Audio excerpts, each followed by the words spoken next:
วันพุธวันที่16เดือนมีนาคมพุทธศักราช2565วันนี้เป็นวันโกนเนาะวันโกนวันเดือน6ออก14ค่ำเดือน6ออก14ค่ำถ้าตามตัวเลขปฏิทินสากลก็เป็นเดือน4เนาะเดือน4ออกหรือ4ขึ้น14ค่ำนี่นะแต่เป็นปฏิทินพื้นเมืองเฮาก็เดือน6ออกเดือน6ขึ้นออกออกกับขึ้นกับออกอันเดียวกัน14ค่ำวันนี้วันโกนพรุ่งนี้ก็เป็นวันเดือน6เพ็งเอาเดือน6เพ็งประเพณีส่งน้ำพระธาตุหลายที่หลายแห่งเนอะวันเดือน6เพ็งจุดสำคัญในจังหวัดเชียงรายเขาก็มีวัดพระธาตุเจ้าดอยตุงพระธาตุเจ้าดอยตุงนี่เพิ่นมีประเพณีส่งน้ำพระธาตุเดือน6เพ็งสำหรับพระธาตุดอยสุเทพนี่เดือน8เพ็งแปดกันไปมาได้ตรงกันแต่จะมาตรงกันในวันเดียวกันก็คือ วันเดือนปีต่อไปก็คงจะเป็นวันเดือน10แฮม1ค่ำเดือน10แฮม1ค่ำนี่คิดว่าจะเป็นวันประเพณีส่งน้ำพระธาตุทั้ง2องค์ก็คือ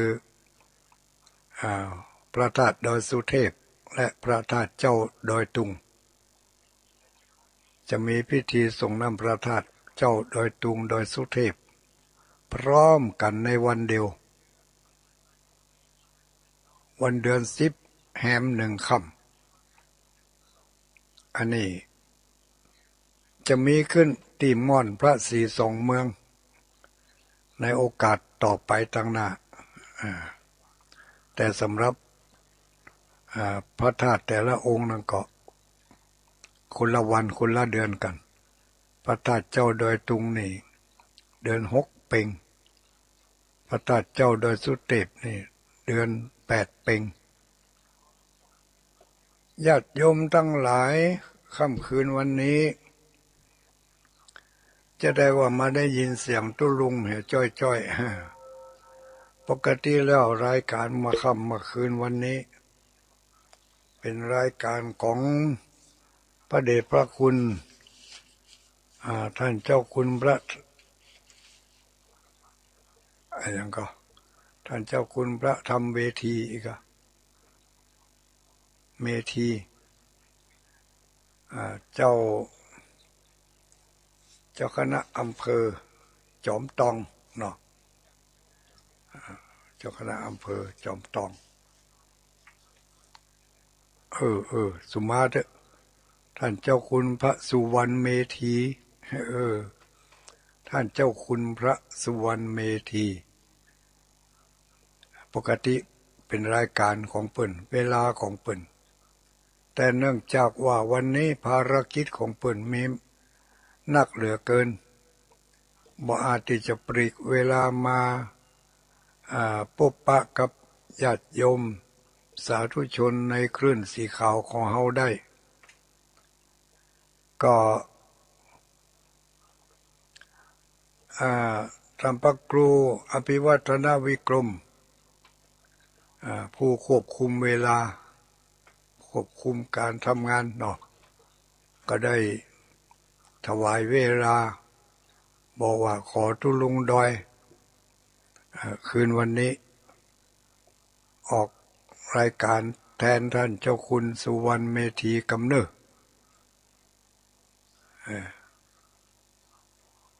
เพราะว่าเพิ่นติดภารกิจก็เลยรับปากว่าครับผมอ่าออกแทนเวลานี่ทำหน้าที่แทนได้แต่จะมาแทนเนื้อหาสาระนี่แทนบ่ได้เนอะ ญาติโยมทั้งหลายเนื้อหาสาระที่พระเดชพระคุณท่านนำมาเสนอให้ญาติโยมทั้งหลายนั่นอัดแน่นอัดแน่นไปโดยเนื้อหาสาระแต่ว่าตุลุงดอยก็มาเข้าเวลาแทนมาได้แทนในเนื้อหาก็เป็นเนื้อหาของตุลุงดอยไปเนื้อหาสาระเนาะก็ยกของพระเดชพระคุณท่านเอาไว้วันพุธต่อไปก็แล้วกันสำหรับค่ำคืนวันนี้ก่อนอื่นก่อนไก่นั่งก็ขออนุโมทนากับเจ้าของสถานีทุกตีทุกคลื่นความถี่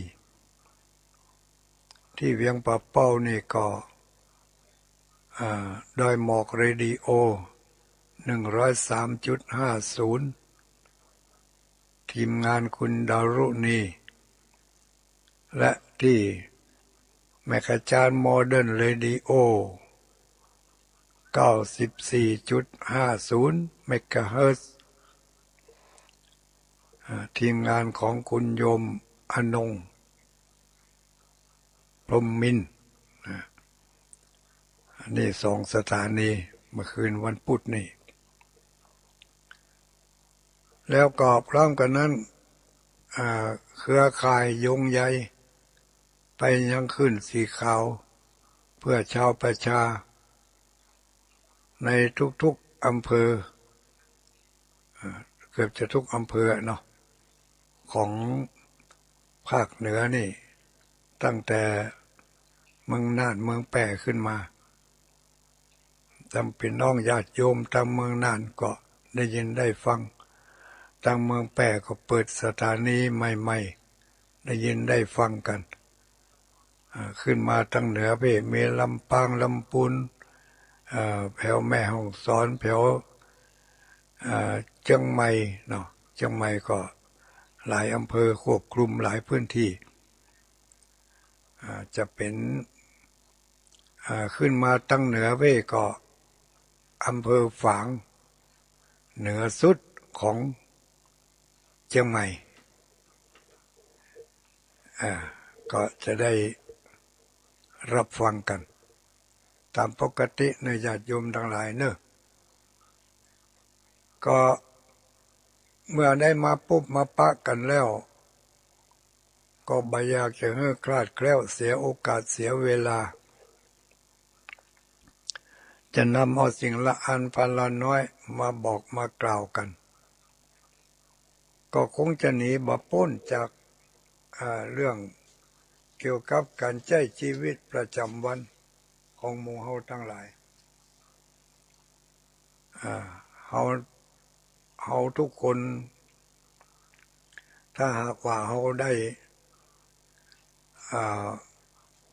ประกาศยอมรับนับถือพระพุทธศาสนาเป็นศาสนาประจำชิดประจำใจของเฮาแล้วพระพุทธศาสนาเพิ่งก็มีวิธีการที่จะดับทุกข์ผ่อนทุกข์จากนักก็ให้เป็นเบาจากเบาก็ให้เป็นบางไปจากความทุกข์นักขนาดก็ให้มันเหลือน้อยๆแต่ว่าความทุกข์นั่นมันก็เหมือนกับเหล็กห้อนถ่านห้อนไฟห้อนอันอย่างต่างๆหมดเนี่ยมันห้อนความห้อนก็คือความทุกข์แต่ว่าเหล็กห้อนถ่านห้อนไฟห้อนต่างๆเหล่านี้ เขาจำเป็นจะต้องอยู่กับมันเหมือนกับแม่ครัวที่จำเป็นจะต้องอยู่กับหน้าไฟและจำเป็นจะต้องอยู่กับ สะเก็ดของความร้อนต่างๆที่มันจะต้องสะเด็นถูกเนื้อถูกตัวถูกแขนถูกมือไม่กลัวทอดไข่จะเนี่ยเนาะ เอาไข่ใส่ลงไปในกระทะหม้อขางห้อนๆใส่ลงไปสว่ามันก็ต้องไปเจอกับความร้อน และความร้อนเหล่านั้นมันก็ต้องส่งพลังของความร้อนมาหาเราบานักก็น้อยบางทีก็อาจจะนัก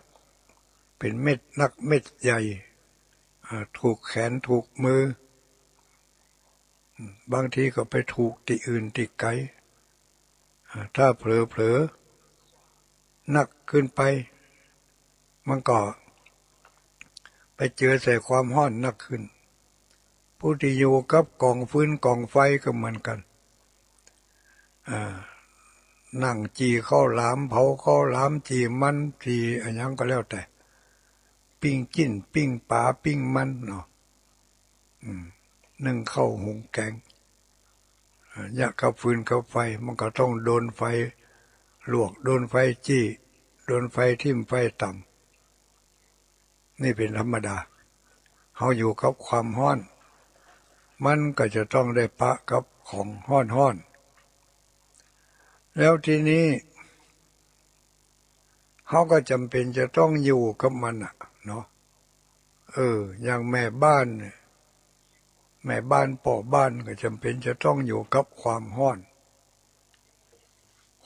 ต่างๆเหล่านั้นถ้าหากว่าเขาจ้างลบจ้างหลีกเขาจ้างที่จะใจความร้อนให้เกิดประโยชน์มันอยู่ที่ความคุ้นเคยอยู่ที่ความคุ้นเคยชินก็ลบได้หลีกได้ถ้าเผลอมาใดเขาก็จะต้องโดนความร้อนนั่นเล่นงานเขาทันทีการใช้ชีวิตประจำวันทุกกรณีถ้าเผลอเมื่อใดอันตรายเข้าหาเราทันที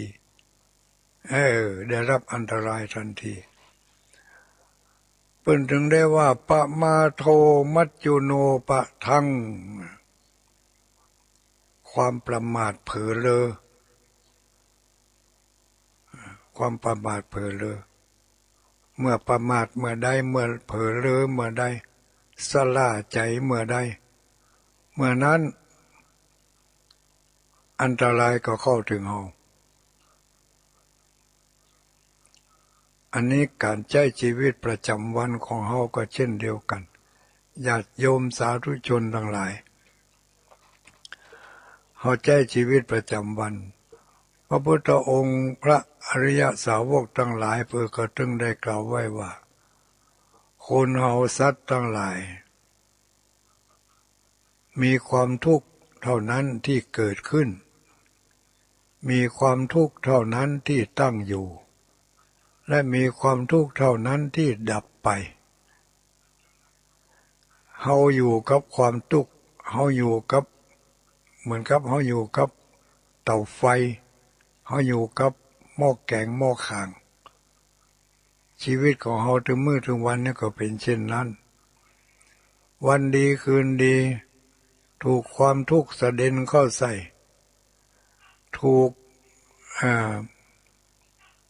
น้ำเดือดของน้ำมันเสด็จเข้าใส่แขนใส่มือบางครั้งบางคราวเขาลงไปสัมผัสกับอะไรอย่างลงไปสัมผัสกับหูกับตากับลิ้นกับกายกับใจเนาะลงไปสัมผัสกับสิ่งเหล่านี้ถ้าเขาบ่มีความระมัดระวังเสียงเข้ามาทางหูถ้าเขาบ่ระมัดระวัง มันจะเป็นเสียงนำมาซึ่งความทุกข์เหมือนกับเอาไข่ไปทอดในหม้อข่าง ถ้ามันระมัดระวังกำเดียวเม็ดน้ำมันมันก็จะสะเด็นก็ใส่เป็นความร้อน ถ้ามันบันักบันาก็แล้วไปรุ่มตุ่มตำกันไปพัดหั่นพัดนี่ก็แล้วไปฮะแต่ถ้ามันเม็ดใหญ่เม็ดหลวงก็กลับกลายเป็นบาดเป็นแผลขึ้นมานั่นแสดงว่าขาดความระมัดระวังจึงไปเจอใส่เม็ดใหญ่ๆถ่านไฟก้อนใหญ่ๆเขาจำเป็นจะต้องเล่นกับไฟถึงเมื่อถึงวันนี้เขาอยู่กับไฟเล่นกับไฟกินกับไฟนอนกับไฟเป็นเรียกว่าอะไรอย่างราคะขีนาโทสะขีนาโมหะขีนาเนี่ยเป็นไฟทั้งนั้นก็มาก็เขาอยู่ในอยู่เฝ้ากองไฟนั่นแหละเขาก็จ้างอยู่เอาผ่องเนาะมันหนีบ่พ้นหรอเขาก็จึงอยู่กับมันไฟแวดหัวแวดหางอยู่เนี่ยแต่ถ้าว่าเขาจ้างเล่นกับมันถึงมันจะทิ่มจะต่ำเอาผ่องสะเด็นก็ใส่ผ่องก็แล้วไปหายไปบ่ไปถือสาหาโทษบ่ไปขยายแผลให้มันกว้างออก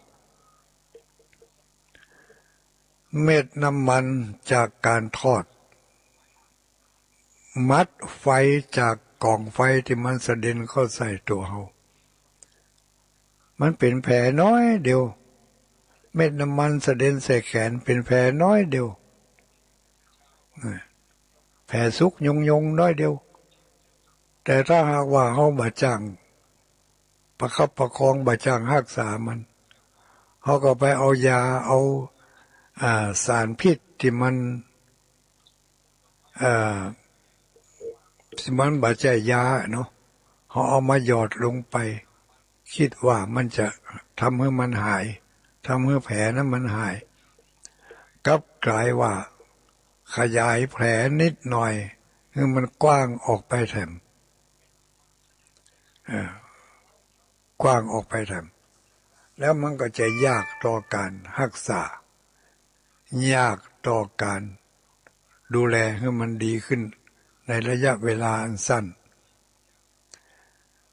เฮาอยู่ถึงมื้อถึงวันนี้เฮาได้พบได้ปะกับอารมณ์ต่างๆเป็นต้นว่าอารมณ์โกรธอารมณ์ของความโลภโมโทสันความใคร่ได้ใคร่มั่งใคร่มีใคร่เป็นเหล่านี้ก็เป็นไฟบางทีมันก็เป็นสะเก็ดไฟเม็ดไฟสะเด็นก็ใส่ห่อน้อยเดียวแล้วเขาไปขยายมันไปขยายแผลให้มันกว้างโดยที่เขาหู้เท่ามาถึงการอย่างเช่นได้ยินคำติฉินนินทาเพิ่นว่ากายเขาบ่ได้ว่ากายเขาบ่ได้แต่เขาเก็บมาใส่ใจมันว่าเฮารู้นี่ภาษาชาวบ้านเขาก็เรียกว่าแต่มันว่ากูรู้นี่เนาะเกิดเป็นกูขึ้นมาเกิดเป็นเฮาขึ้นมาถ้าบ่มีเฮามันก็เป็นอย่างเต๋อแต่พอมีเฮาขึ้นมาน่ะมันยาวแล้วกำนันคือไปขยายวงของมันนาทีแล้วไปหายไปได้ยินก็ผ่านไปเหรอบ่ผ่านเก็บมากึดอยู่หันกึดแล้วกึดแถมกึดแตงไปเลยเพิ่นว่าอย่างหนึ่งกึดแตงทะลุผุโป่งไปคนที่มันจ้างกึดมันถึงกึดไปเลยลูกคนที่มันมีความดีหรือว่ามีคุณธรรมอยู่ในใจเป็นพื้นฐานพอเสียงที่บรรทุกใจเข้ามากระทบมันจะกลั่นกรองเห็นน้อยหรอ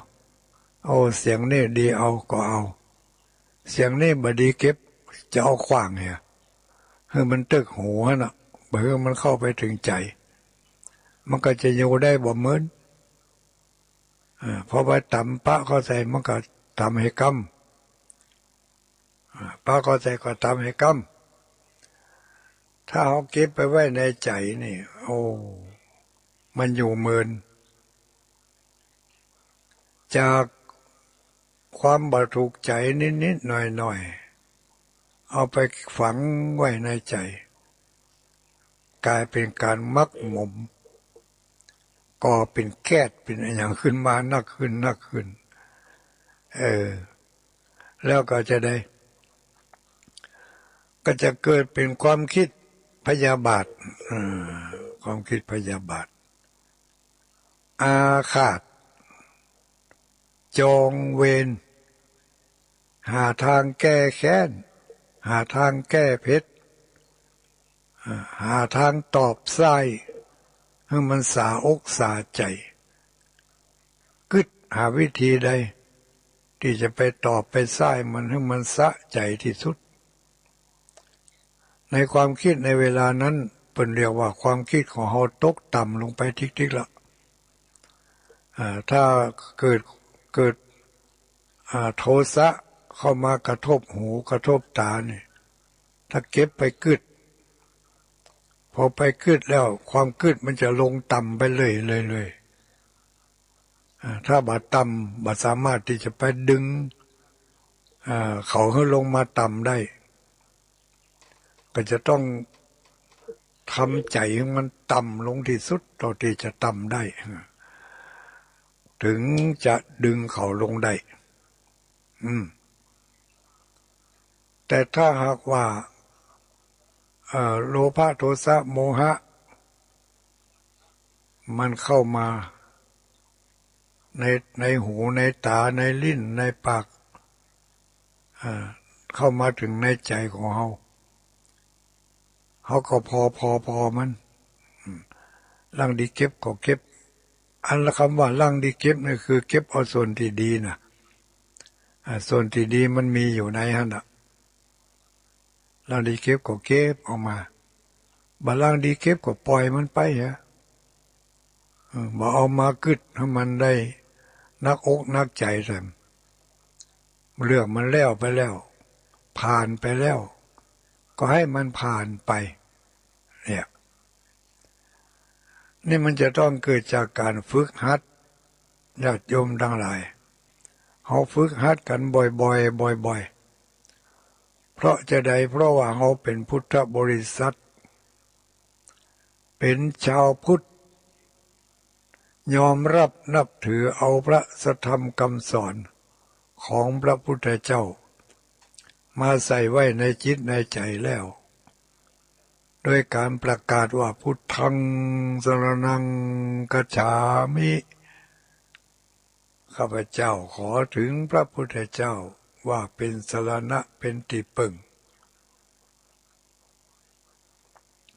พระพุทธเจ้าเป็นมีปกติเป็นคนอย่างใดเขาก็พยายามที่จะทำเหมือนกับพระพุทธเจ้าเพราะเพิ่นนำทางเขาไปแล้วเพิ่นบอกว่าให้ทำอย่างนี้ถ้าไม่ทำอย่างนี้บาป้นทุกได้เนอะ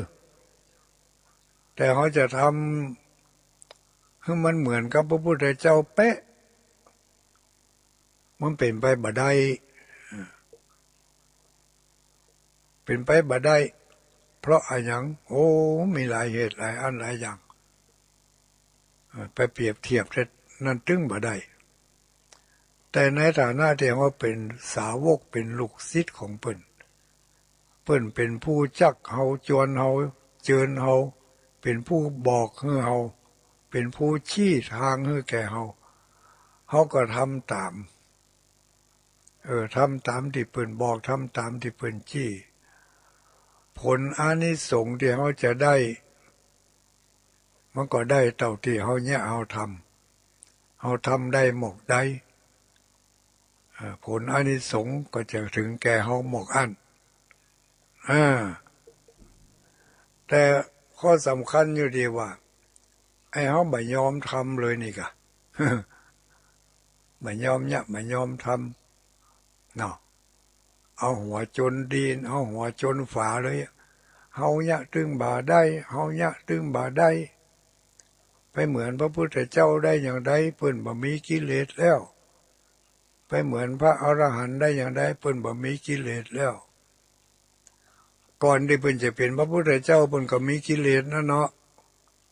ก่อนที่จะเพิ่นเป็นจะเป็นพระอรหันต์เพิ่นก็เป็นผู้มีกิเลสนั่นแหละมันจะว่าละกิเลสได้แล้วมันเนี่ยเป็นเนี่ยทำละเนี่ยทำปล่อยป้นวางมันจะว่าวางได้แล้วมันเนี่ยมาทำอย่างการไหว้พระสวดมนต์นี่การอ่านหนังสือการฟังเทศน์ฟังธรรมนี่ก็เป็นการปฏิบัติธรรมอย่างหนึ่งลูกเป็นการปฏิบัติธรรมเอาหนังสือธรรมะมาอ่านเอาเปิดวิทยุฟังรายการธรรมะใครก็ตามฟังได้ก็ฟังไปเลยบางกรรมมันอาจจะสะดุดใจเขาก็ได้หรอก3 คู่อาจจะได้สักเปลือกเดยก็ยังดีมันเป็นที่ได้มาเนี่ยมันเป็นทองคำ3 คู่ที่เอาขว้างนะมันไปขี้เปอะขี้โปงกับขว้างไปแล้ว3 คู่ได้เปลือกเดยได้เปลือกเดยในเปลือกเดยที่ได้มานั่นเป็นทองคำบริสุทธิ์ส่วน3 คู่ที่เอาขว้างไปนั่นมันปีขี้เปอะก็จะเอาอย่างใดก็ยังดีกว่ามันได้อยู่เลยก็เอาขว้างถึง3 คู่น่ะเนาะเฮาถึงเนี่ยถึงบ่ได้เฮามันมีกิเลสเฮามันอดถึงบ่ได้เฮามันถึงมีความโกรธความเกลียดอย่างเงี้ยมาแต่ใดแต่ไท้มาละส่วนเปิ้นส่วนตัวกะไผไปอดได้หั่นเนี่ยมันเป็นไปสิอย่างนี้ญาติโยมทั้งหลายตีตัวไปก่อนไข้ยังบัดตันเข้าป่ายังบัดตันเข้าป่าก็กลัวเสือให้แล้วยังบัดตันเข้าแล้วบัดตันเข้าป่าหญ้าก็กลัวงูให้แล้วบัดตันได้หันเถื่อก็ปกกลัวให้แล้วเพิ่นบอกว่าโลภะโทสะโมหะนี่มันเป็นของที่ละได้แต่ไม่ใช่ว่าละได้กรรมเดียวองค์พระสัมมาสัมพุทธเจ้าเป็นบรมครูของหมู่เฮาทั้งหลายเพิ่นบำเพ็ญบำเพ็ญตนบำเพ็ญใจกว่าจะละได้หมดใช้เวลา4 อสงไขยแสนมหากัปจนกว่าจะได้สำเร็จเป็นพระอนุตตรสัมมาสัมพุทธเจ้าพระอริยสาวกทั้งหลายก็เหมือนกันบำเพ็ญตั้งอกตั้งใจขึ้นในใจไว้ว่าจะบำเพ็ญตนบำเพ็ญใจขอให้ได้ละโลภละโกรธละหลงละความงมงายละความประมาท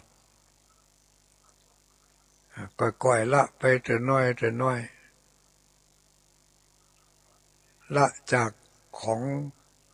กเรื่องราวอันใหญ่ๆคือมันเหลือเรื่องราวเล็กๆน้อยๆเรื่องราวเล็กๆน้อยๆมันคิดบ่อยๆต่อไปก็ลดจากการคิดบ่อยๆก็เมื่อนานๆคิดหามันเหตุเตือมันก็เป็นอย่างอีลูกก่อยยะก่อยละก่อยปล่อยก่อยวางไป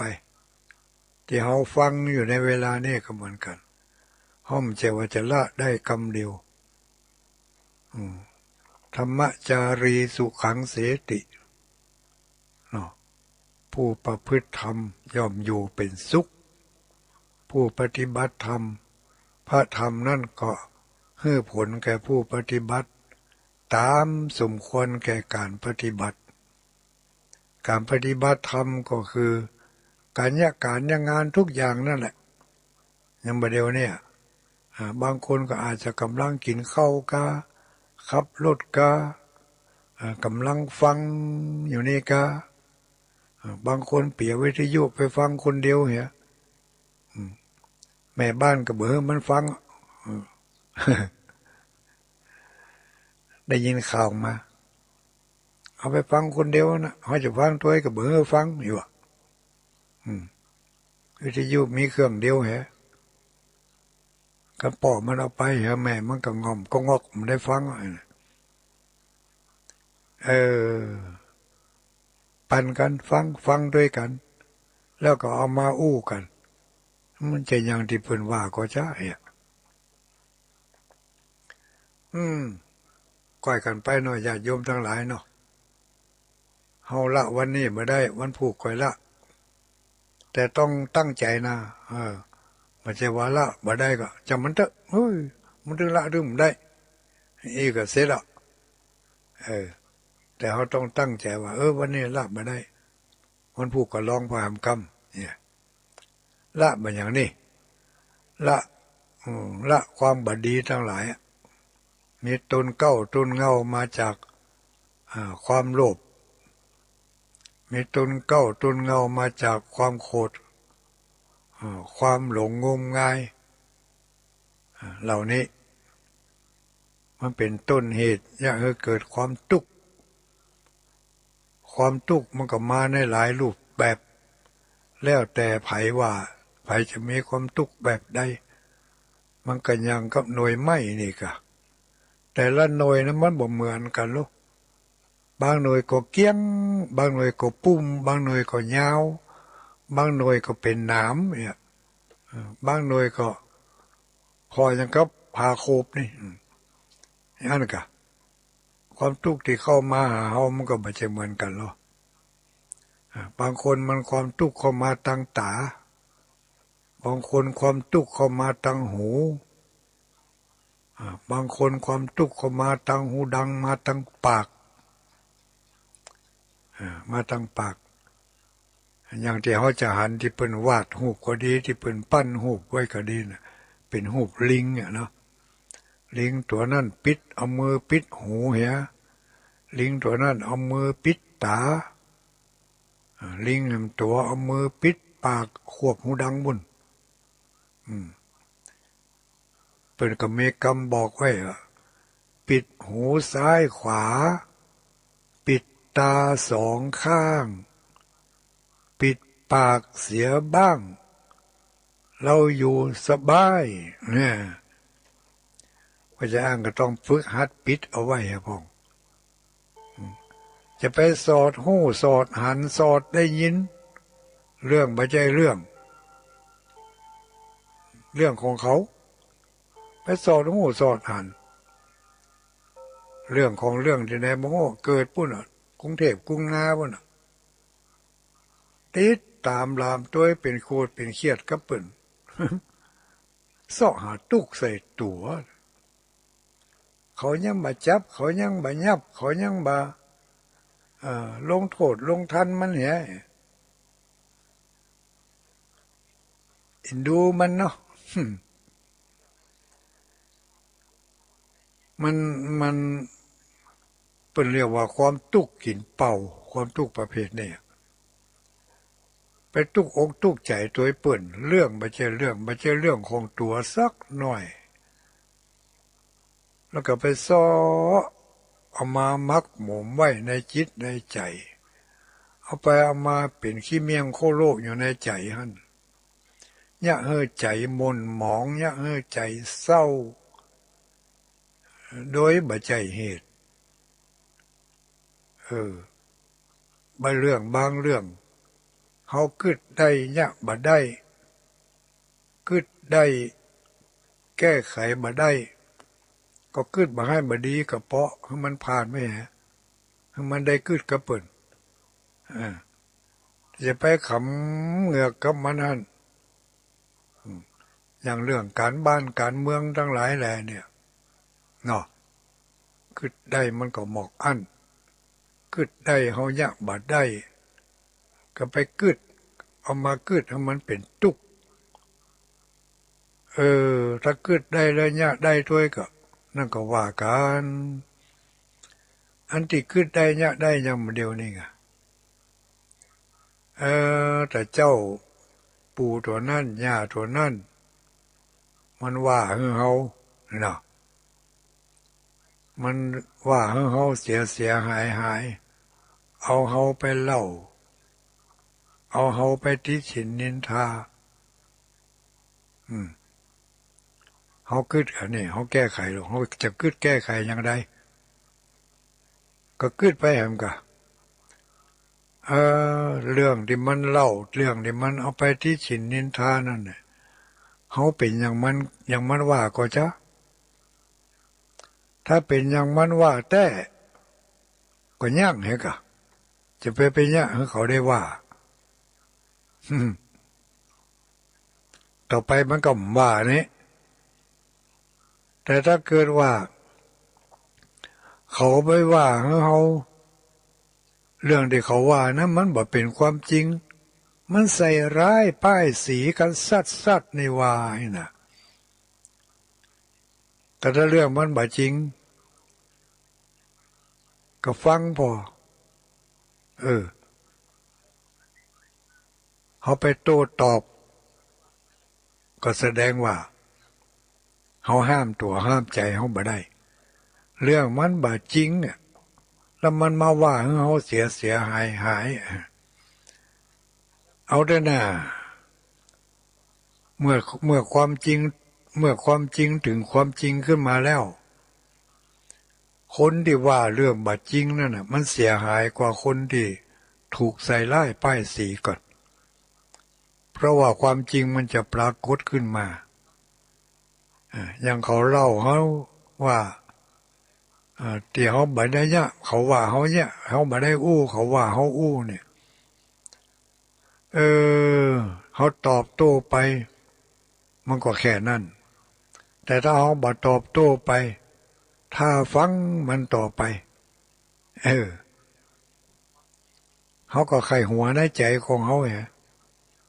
หันเป็นเรื่องตลกมันจะว่าได้ก็ว่าไปต่อคะแนนเขาจะไปดิ้นด้วยมันถ้าเขาดิ้นด้วยมันก็เอาแล้วดีมาดี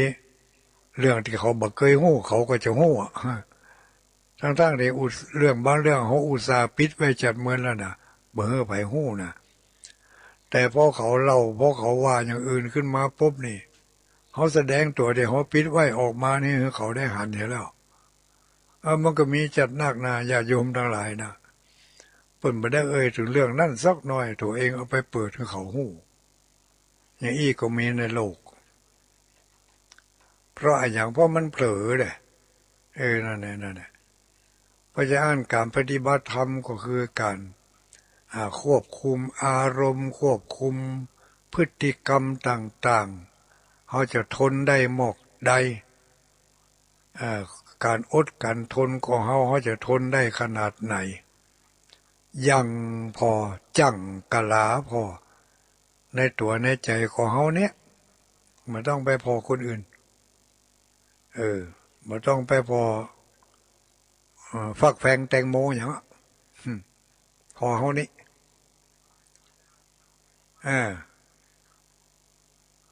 โอ้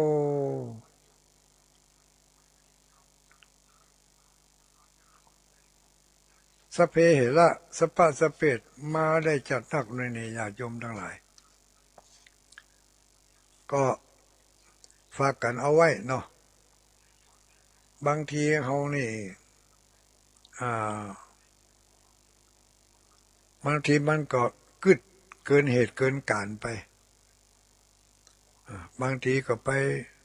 ถืออาฆาตถือมั่นตือเวรกันเรื่องแล้วบ่ฮู้จักแล้ว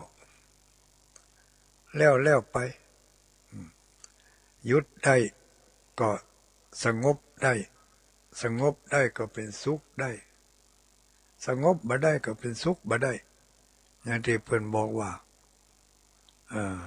อย่างก็ อืมเอาความสงบสยบความเคลื่อนไหวเนี่ยเนาะเอาความเย็น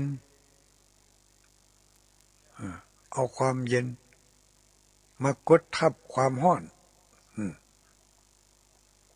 ใจเย็นๆเอาไว้ใจเย็นๆฮะ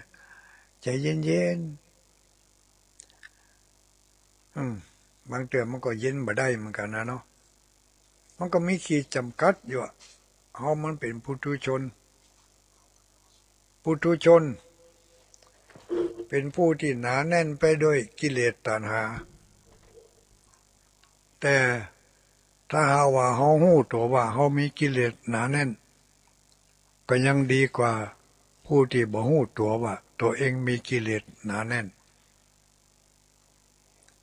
อันนั้นมันก็ไปเป็นแถมภูมินึงไม่ใช่ภูมิมนุษย์ละถ้าเป็นภูมิมนุษย์นี่ก็พอจะฮู้อยู่ฮู้ตัวกายนะเนาะนี่ก็เอาฝากไว้กึดกันเนอะฝากไว้กึดพิจารณากันไปก็แหมสักกรรมนี่ก็คงจะมีหลายสถานีที่เพิ่นจะตัดเข้าสู่รายการปกติของเพิ่นก็ขอประกาศเชิญชวนกันเนาะพี่น้องญาติโยมทั้งหลายบางผู้บางคนก็กำลังจะมาได้ยินได้ฟังบางผู้บางท่านก็ฟังมาจนพอข่อมหูไอ้นะ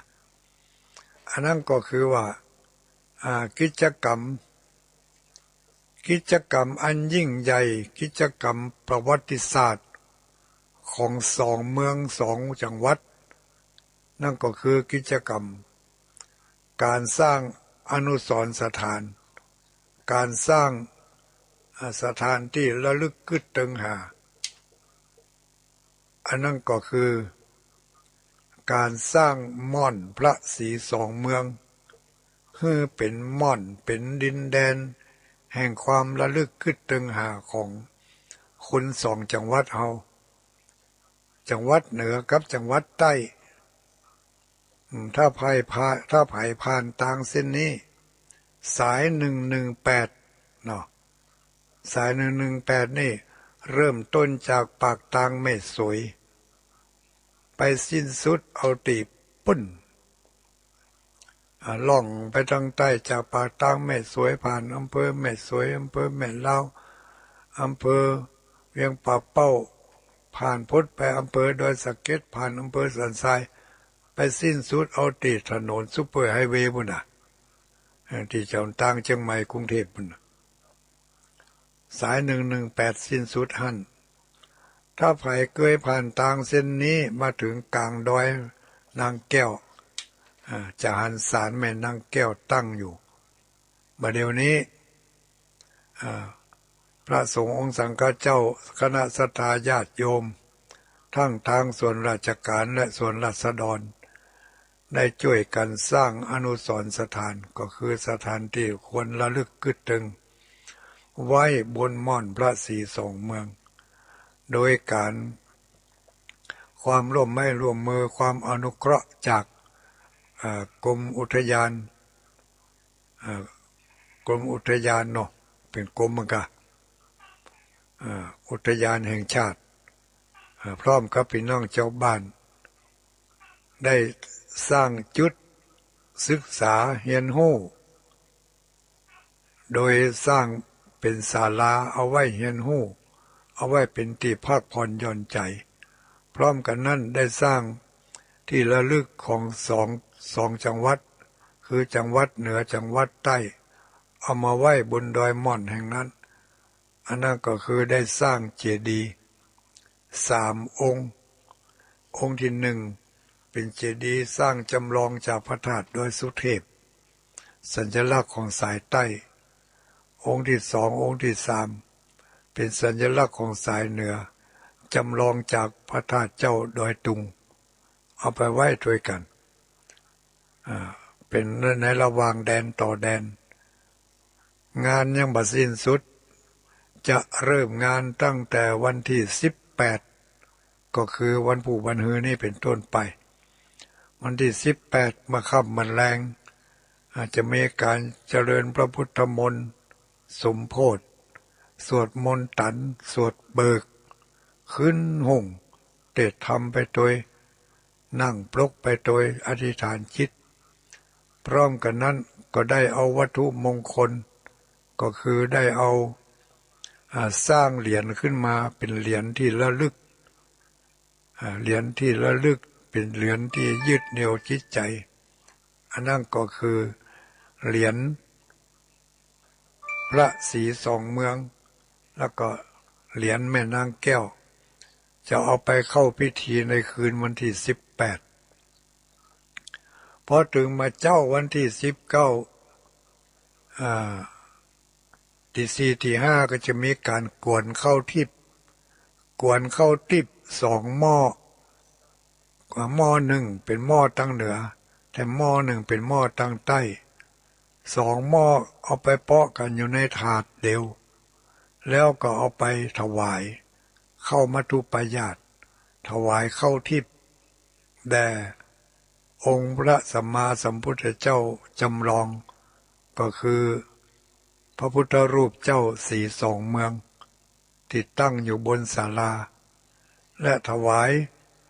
พระบรมสารีริกธาตุที่บนดอยม่อนแห่งนั้นในเวลาเจ้าตรู่ของวันที่19พี่น้องสองฝั่งคือฝั่งลาวแล้วก็ฝั่งกวงจะได้ไปกวนเข้าทิพย์กันในคืนในเจ้าของวันที่19วันที่19วันฮือมกุบูวันฮือนี่นะเวลา9 โมง10 โมงเป็นต้นไปก็จะมีการฉลองเฉลิมสมโภชยอดชัดยอดเจดีย์ถึงเวลาบ่ายโมงบ่าย2ก็จะได้อัญเชิญยกเจดีย์ยกยอดเจดีย์ยอดชัดขึ้นไปตั้งประดิษฐานไว้บนองค์เจดีย์ที่ยอดสูงสุดปุ่นอันนี้ก็ในวันที่19มีนาคมที่จะถึงวันผู้วันฮือนี้แล้ววันที่20เมื่องานการสำเร็จเป็นที่เรียบร้อยแล้วเฉลิมฉลองด้วยการได้นิมนต์หอวัดหอวาต่างๆจะเป็นเขตเชียงใหม่เขตเชียงรายเขตพะเยาลำปางไปร่วมฉลองสมโภชกันแถวลำปูนบุญนะลำปูนลำปางเชียงใหม่พะเยาเชียงรายได้นิมนต์จำนวน250วัดด้วยกันไปร่วมทำบุญอนุสรณ์สถานแห่งนั้นที่จริงอนุสรณ์สถานนี้เป็นแจ้กับงานงานเขาดำบุญพี่น้องดอยสะเก็ดพี่น้องเวียงปับเป้าเขาเป็นเจ้าถิ่นที่อยู่ใกล้เคียงกับสถานก่อสร้างก็ขอเชิญชวนสละการสละงานสละเวลาไปร่วมกันร่วมกิจกรรมกันอันนี้ก็เป็นข่าวที่ได้บอกกล่าวให้กันได้รับทราบก็เอิ้นเชิญชวนวันที่18 19 20ไปร่วมกันที่ม่อนพระศรีสองเมืองไปมีโอกาสมีเวลาก็ขอเชิญแล้วก็ข่าวบริการงานการกุศลอีกอันหนึ่งเอามาต่อยอดมาเดี๋ยวนี้เนาะเพื่อว่าบางสถานีเพิ่นอาจจะตัดไปก่อนวันที่17วันพรุ่งนี้วันที่17วันพรุ่งนี้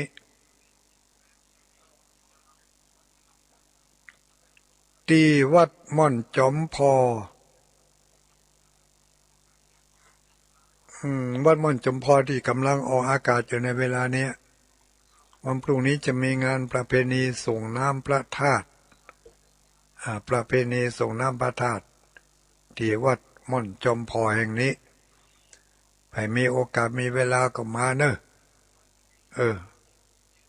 มานักมาหลายกลัวโควิดก็จะไปมาเหมือน แล้วก็จะมีมาเจ้าบ่มีนะมาเจ้าบ่ได้ตักบาตรจะมีพิธีเริ่มตั้งแต่พุ่นกินข้าวไงแล้วก็ปากันขึ้นมาข้าวน้ำโภชนาอาหารเอามาพ่องก็ได้ปีนี้คนคงจะมีคนมากันบนักบหลาย แต่อย่างไรก็ดีทางวัดก็บ่ได้ละกิจกรรมก็จะมีการสืบหูราชตาให้ศรัทธาญาติโยมทั้งหลายอยู่เพราะว่าระยะนี้ควรหนีดีพอกันไปตามๆทั้งสงครามสงครามเกี่ยวมันยังกับสงครามบ่เกี่ยวได้อย่างไรน้ำมันเคยซื้อลิตร20 บาทเดี๋ยวนี้ลิตร50แล้วเนี่ยเนี่ยมันก็เกี่ยวนะสงครามนั่นเนี่ยมันบักกระทบบ้านเฮามันหู้ไปกะข้าวน้ำโภชนาอาหารบางอย่างราคาเมื่อก่อนเคยถูกบัดเดี๋ยวแพงขึ้นมาเกิดจากภาวะการขาดแคลนอาหารบางที่จะต้องไหลไปที่หั่นที่นี่เพราะฉะนั้นวันพรุ่งนี้มีการสืบหูราชตาเสริมขวัญเสริมจิตเสริมใจให้มีความเข้มแข็งที่จะต่อสู้กับโรคภัยไข้เจ็บต่างๆโรคโควิดเนี่ยก็เหมือนกันนะมาเดี๋ยวนี้ลามปามไปกุฏิกุฏางกูคนกูแห่งก็เป็นสิ่งที่น่ากลัวน่าหวาดระแวงตลาดสดที่หัวเวียงนี่ปิดไปเจ้าหน้าที่เทศบาลเจ้าหน้าที่บ้านเมืองเป็นจัดการเอาน้ำยาน้ำยังไปพ่นล่างเพื่อความปลอดภัยเนาะแต่ว่าวัดเฮานี่ม่อนจอมพอที่นี่นี่มันอยู่บนดอยสูงให้บดีเนี่ยสูงหมอกลมปัดไปได้เนี่ยเพราะฉะนั้นโควิดมันขึ้นมาบ่ถึงมันอิดมันก็ย่างให้ลุ่มพุ่นอ่ะ ถ้าไปขึ้นมานี่ก็มาตรวจคัดกรองให้น้อยตามธรรมเนียมเนาะเสร็จเรียบร้อยแล้วก็เข้าไปนั่งกันห่างๆในเก้าอี้สืบหูราชตากันก็สืบชะตาแล้วก็ถวายภัตตาหารเพลถวายจตุปัจจัยถวายแผ่นศิลาแผ่นหินเนาะแผ่นหินที่มีเจ้าภาพร่วมกระเบื้องปูพื้นกระเบื้องปูพื้นมีเจ้าภาพหลายผู้หลายคนลูกนี่พอดีมันมีซองติดมานี่แม่บัวลอยท่าเรือนนายวิทูลท่าเรือนบ้านสีเวียงทองเวียงป่าเป้าร่วมทำบุญกระเบื้องปูพื้นแล้วก็หมายมีแม่สังเงียมเป็งเมืองมูลบ้านสีเวียงทองร่วมเจ้าภาพกระเบื้องปูพื้นวันพูกเนอะจะตานละป่อประสิทธิ์แม่สุธรรมใจปินร่วมเป็นเจ้าภาพกระเบื้องปูพื้นแล้วก็มีร้านก๋วยเตี๋ยวเป็ดคุณอย่างนั้นคุณพิทยาคุณเพ็ญศรีเกียรติเจริญพรนี่ก็มาร่วมเป็นเจ้าภาพกระเบื้องปูพื้นแล้วเอาภัตตาหารมาโดยแม่อุ้ยเขียงคำสุภามูลอันนี้ก็เป็นเจ้าภาพกระเบื้องปูพื้นป่ออินแม่ติบอาจินนะนายสมคิดนางน้อยแม่ครูพงศรีมณีรัตน์แม่ยวงคำอันนี้เป็นเจ้าภาพกระเบื้องปูพื้นเท่านั้นน่ะคุณโจสมจิตล้านมันอย่างนั้น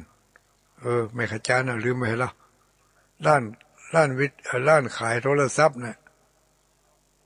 ร้านขายโทรศัพท์ที่แม่ขจารย์ใกล้ๆกับอย่างนั้นนิ่มสีเสงก็อันนั้นก็ร่วมเป็นเจ้าภาพกระเบื้องปูพื้นนายสมชายนางจงรักนันทลึกนางจันฉายอิสรนุวงศานางรัตนานายพลทิชพงศ์สุจริตนายสุวิจักสุจริต แล้วก็มีปออ้ายเมล่าใจใจ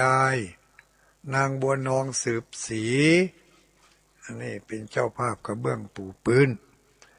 แล้วก็มีไผ่แถมเนี่ยแล้วเป็นเจ้าภาพโคมไฟUFO เอาไว้บนยอดเสาหงส์บนยอดเสาหงส์ใช้แสงใช้เป็นแผงโซล่าแสงอาทิตย์อันนี้ก็ใครจะร่วมเป็นเจ้าภาพก็เจอเนอะมาเดียวนี้ได้ไปมีเจ้าภาพแล้ว2 แกนละยังแหม2-3 แกนวันผูกมาที่ต่อเนอะจะเป็นเจ้าภาพเสาหงส์ก็ได้เนาะเสาไฟติดปลายเสาหงส์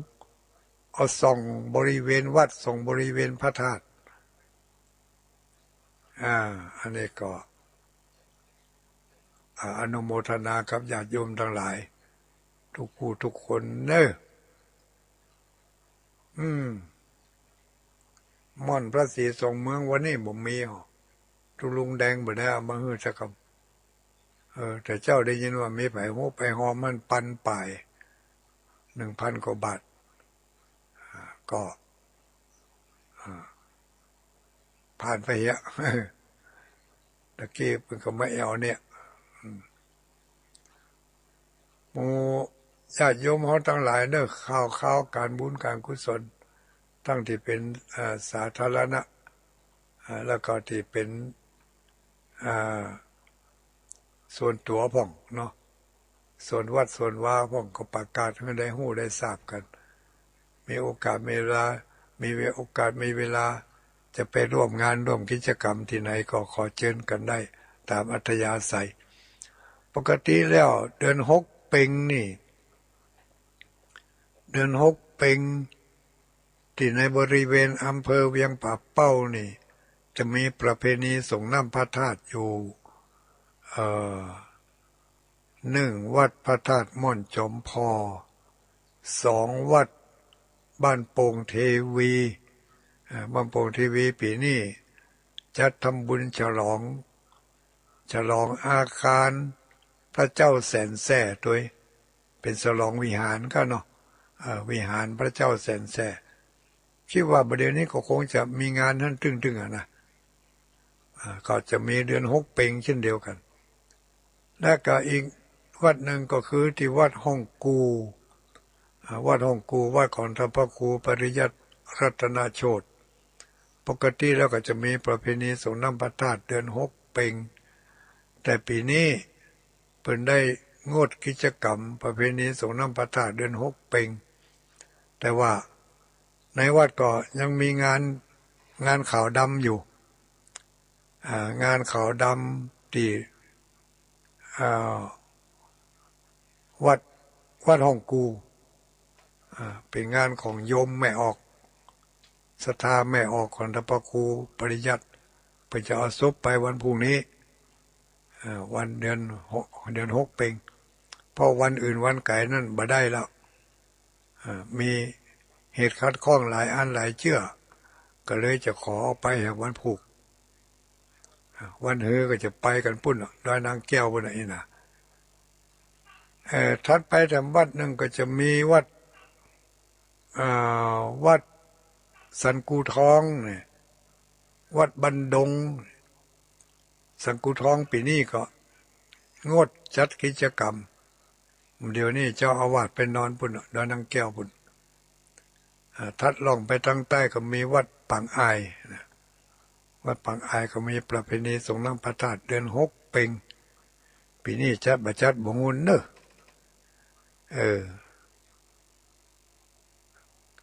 ถ้าจัดก็เชิญไปร่วมกันเนอะถ้าไม่ได้จัดกับหมู่เฮาทั้งหลายก็ไปป๊อบไปหอมกันเดือน6 เพ็งไปพุ่นกันแล้วกันเนอะม่อนพระศรีสองเมืองใกล้ๆหันตั้งแต่วันที่18ไปละ18เมื่อคืนหงต่อจนถึงกวนเข้าติบถวายเข้ามัทุปายาตตอนเจ้าเนาะแล้วก็ตอนกลางวันก็จะมีการปูจา แผ่นทองคำปูจาผ้าแพรแล้วก็รับเอาเหรียญที่ไผที่จองไว้ก็ไปเอาใบจองนั่นน่ะไปรับเอาเหรียญได้เนอะที่ม่อนพระศรีสองเมืองตั้งแต่วันที่19เป็นต้นไปที่19ที่20เนาะที่จะโยฮันก็2 วันนะที่19กับวันที่20พระไผได้จองแล้วเอาใบจองไปรับเอาเหรียญได้ถ้าไผบ่ได้จองก็ไปจ่ายสดหน้างานก็แล้วกันไผใครได้เหรียญเอาเหรียญชนิดใดมันจะมีอยู่2 ชนิดเหรียญทองธรรมดากับชนิดเหรียญเงินเหรียญทองธรรมดาก็เหรียญละ100 บาทเหรียญเงินก็เหรียญละ 1,000 บาทนี่จะมีจำหน่ายให้ปูจากันหน้างานใครที่จองกับปอหลวงกำนันจองกับทุเจ้าอาวาสอันนี้ก็ต้องจองที่ไหนไปเอาที่หั่นแต่ถ้ามีใบแล้วเอาไหนก็ได้ถ้ามีใบจองแล้วถ้าไปเขียนใบจองที่ไผก็ต้องเอาใบนั้นไปยื่นที่หั่นเนอะเอาไปจองไปเอาไปที่หั่นม่อนพระศรีสองเมืองถ้าเคยจองที่หั่นก็เอาใบไปจองเอาใบนั้นไปเสนอไปเปี้ยเปิ้นแล้วก็รับของมาพร้อมกันนั้นก็จะมีของที่ระลึกเล็กๆน้อยๆที่ไม่ที่มือไปเป็นอนุสรณ์เป็นที่ระลึกครั้งหนึ่งเราเคยได้ร่วมงานร่วมการกันร่วมกิจกรรมกันได้ร่วมถวายแรงงานถวายแห้งใจแห้งกายจนกระทั่งสิ่งเหล่านั้นสำเร็จลุล่วงไปด้วยดีตั้งแต่วันที่20ไปนี่ก็งานม่อนพระศรีสองเมืองก็จะห่างไปแล้วเนอะจะได้เอื้นกันก็เมื่อนนานๆจะเอื้นกันเห็นสักเตือแต่ว่าระยะตั้งแต่นี้ไปก็ต้องเอื้นกันบ่อยน้อยละผู้ที่จับจองเหรียญมาจับจองอย่างมาก็ผู้ที่จ่ายแล้วก็ต้องเอาหลักฐานไปยื่นให้เปิ้นเนอะผู้ที่บ่ได้จ่ายคำเตือก็ไปจองเอาลวดจ่ายเลยก็ได้อันนี้ก็เป็นกิจกรรมของสถานที่เนาะสถานที่ที่เราจะได้ไปสานต่อความตั้งใจปณิธานของครูบาอาจารย์ของหมู่เฮาทั้งหลาย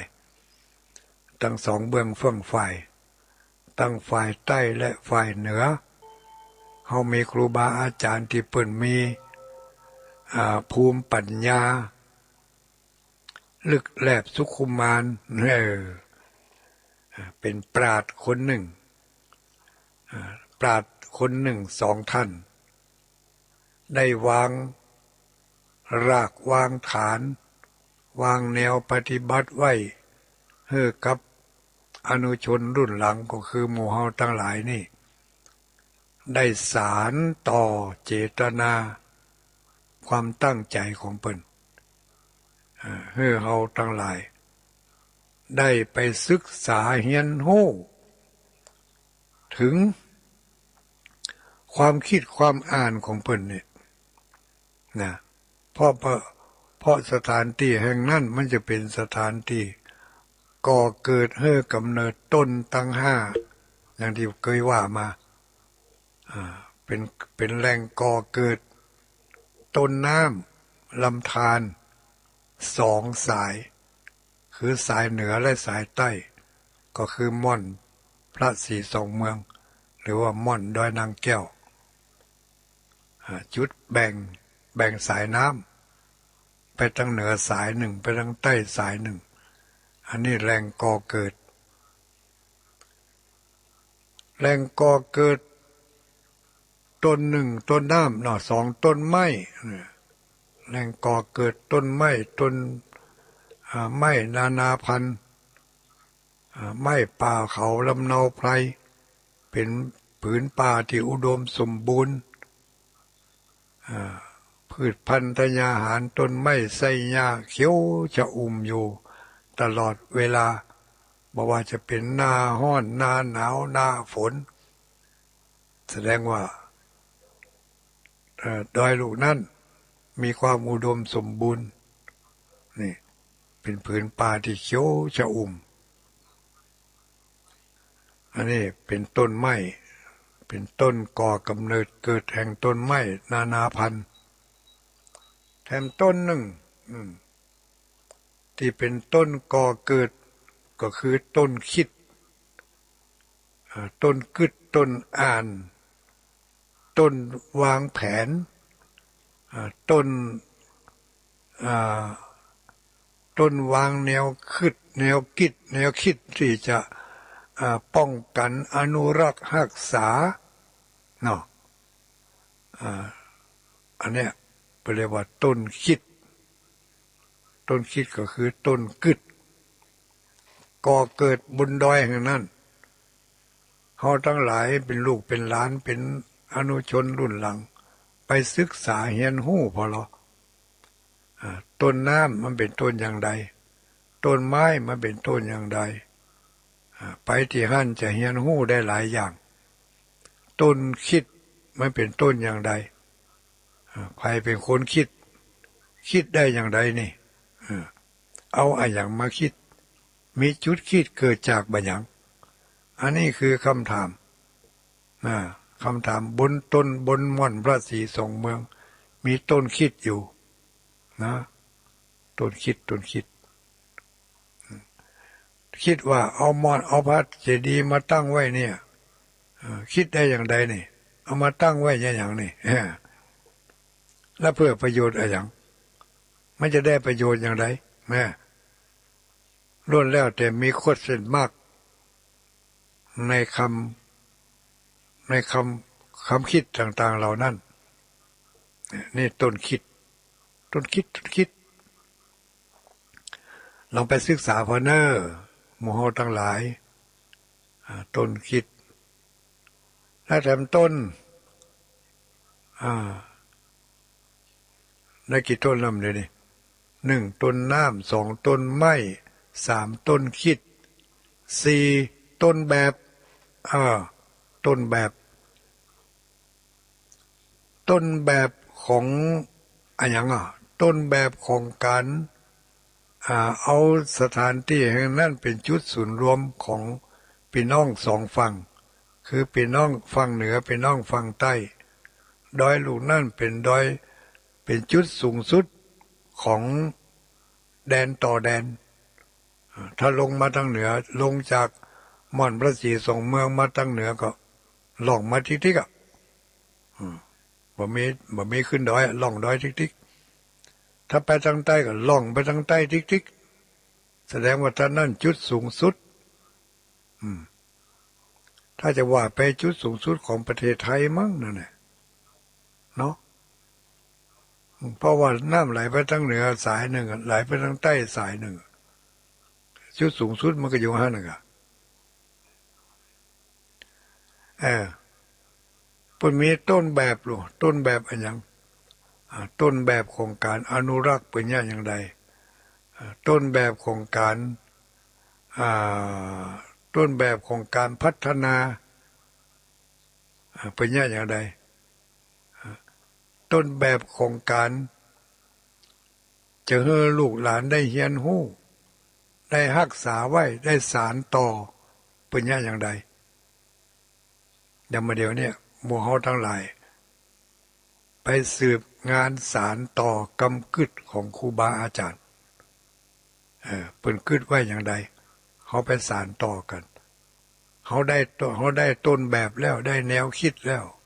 ได้ต้นแบบต้นคิดแล้วก็เอาไปสารต่อเขาเป็นอนุชนเกิดมาเมื่อล่าเมื่อลุนใจสมองสติปัญญาของเขาไล่โดยเปิ่นภูมิปัญญาของเปิ่นลึกซึ้งบางทีเขาตัวบัดตัน เมื่อบัดเดียวนี้เขาบัดตันก็เห็นไปหู้ไปพอไปวันหน้าวันตาเขาอาจจะตันเปิ่นถึงบัดตันเปิ่นก็ต้วยก้นเปิ่นก็ยังดีเนี่ยสารต่อต้นแบบต้นกึดต้นทุนนี่ต้นทุนเมื่อทำงานก็จะต้องมีทุนเมื่อทำงานก็จะต้องใช้ทุนและต้นทุนนั่นมาจากไหนเอาอันอย่างเป็นต้นทุนนี่เนี่ยคือต้นตั้ง5 ต้นนี่บนม่อนพระศรีสองเมืองตั้งต่างงานอยู่หั่นไปศึกษาพอเถอะต้นแบบต้นไม้ต้นแบบต้นไม้ต้นน้ำต้นแบบต้นคิดต้นทุนอันนี้ก็ฝากไว้ครับญาติโยมทั้งหลายจำไว้เนอะถึง5 ต้นนี่เอาไปสอนลูกสอนหลานบอกว่าตุลุงดอยเปิ่นบอกว่าบนม่อนพระศรีสองเมืองนั่นนะ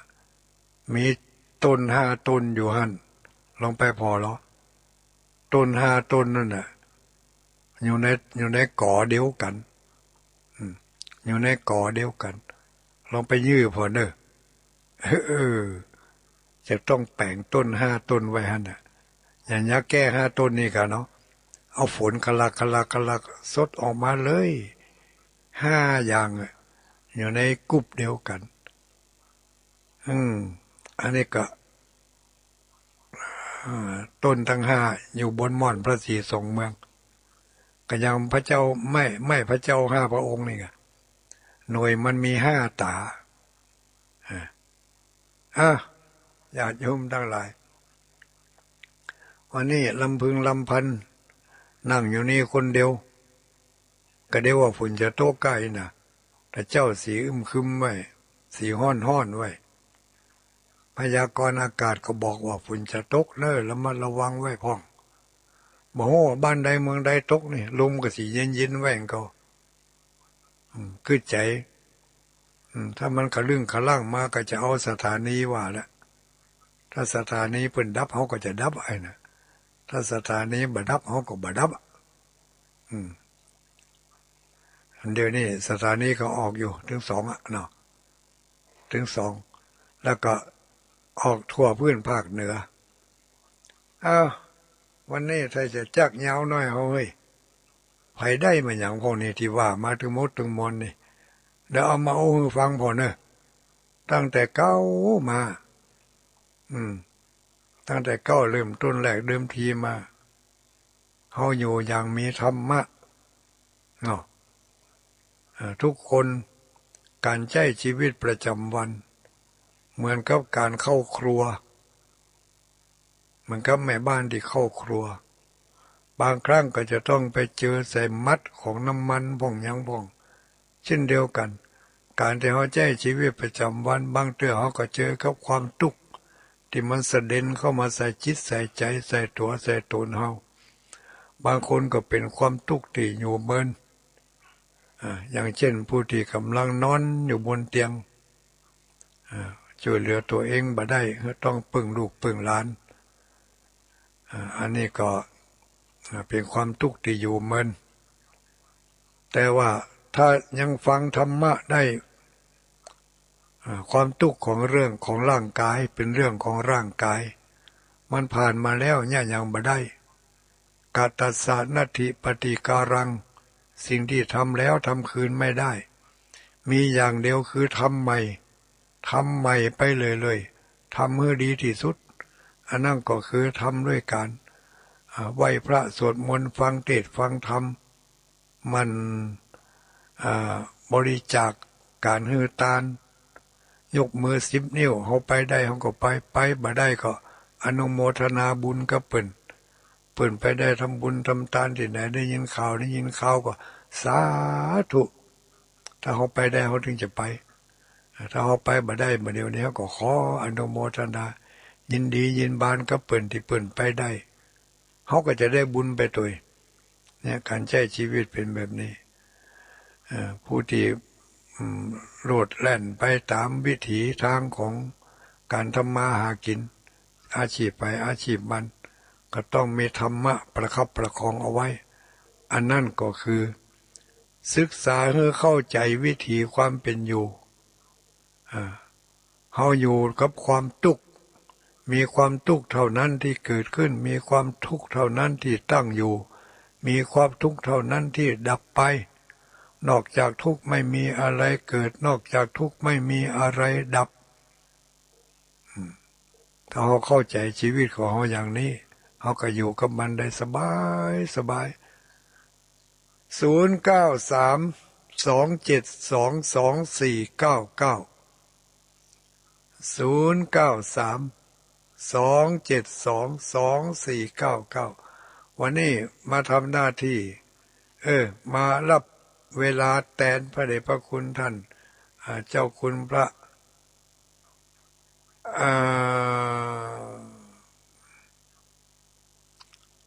อย่างก็พระสุวรรณเมธีมาทำหน้าที่ทำมารับแทนในเวลาของเปิ้นแต่ไม่ได้แทนในเนื้อหาของเปิ้น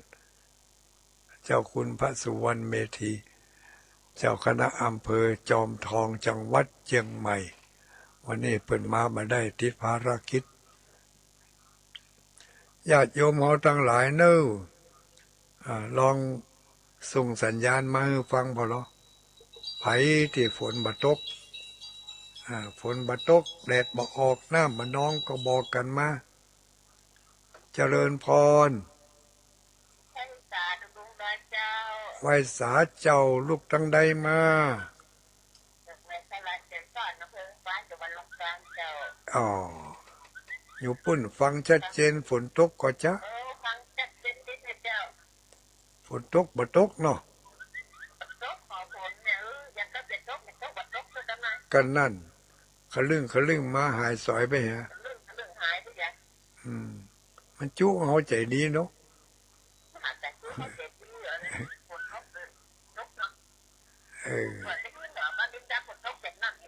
เออมันดินดำจะซ่อนนี่ฝนตกก็จะได้กินจะได้กินให้ทอมกัน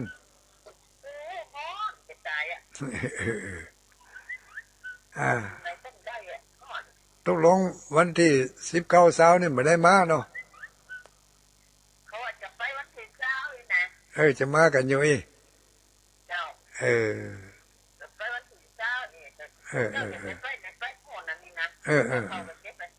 ใช่ไหมได้มาก็มาไม่ได้มาก็มาอนุโมทนาสาธุเนอสาธุสาธุ0932722499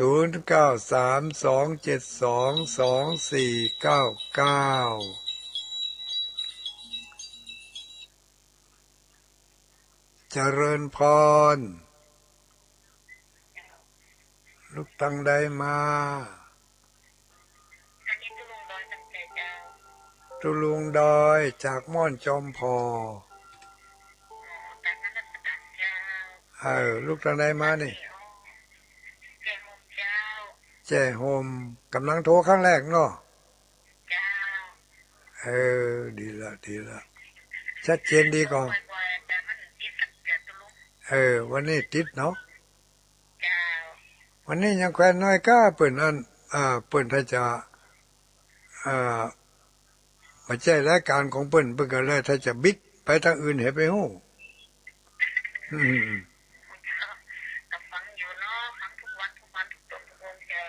ดีแล้วอนุโมทนาเนอสาธุสาธุโชคดีมีใจอายุมันยืนยาวกันกูคู่กูคนเนอ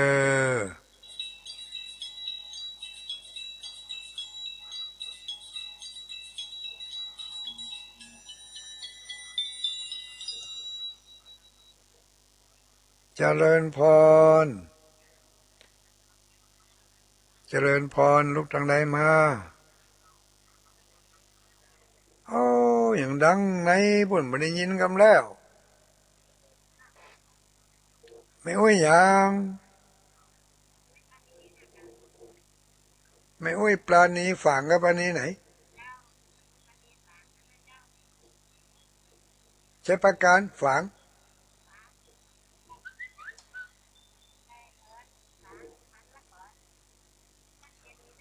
ชัดเจนนี่เนาะ